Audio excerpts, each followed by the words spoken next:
Nakakuha na naman ako ng booking mga sir at pangalawang booking ko na ito.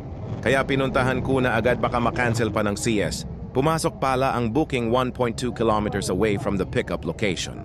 Ito ay galing FTI Taguig at papunta naman ito ng McKinley Taguig sa halagang 91 pesos.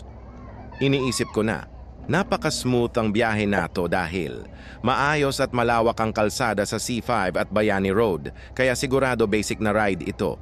At ganon nga ang nangyari, naihatid ko ng mabilis ang CS sa kanyang trabaho ng mabilis at ligtas nang walang naging problema at aberya sa daan.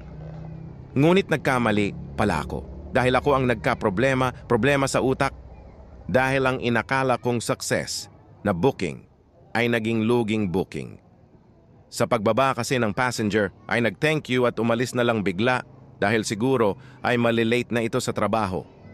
At ako naman si Tanga, swipe to complete ka agad ang booking nang hindi binabasa ang naka-indicate o nang ako ay makaalis at nakalayo na ng ilang metro na alala ko na .cash collect pala dapat ang transaction. Kaya huminto ako saglit at sinubukan kong i-chat ang passenger para iprotesta ang aking concern. Ngunit hindi ito tumugon pabalik. Nakailang chat ako, ngunit wala pa rin. Kaya hinayaan ko na lang. Sabi ko pangapamasko ko na lang sa kanya. Lumipas ang 2 oras ay nag-chat siya sa akin at hinihingi ang GCash number ko at humingi pa siya ng sorry sa nangyari. Nakalimutan daw niya. Sa huli binayaran niya ako at may tip pa. Kaya nagpasalamat ako dahil ang bait ng passenger ko at salamat sayo ma'am.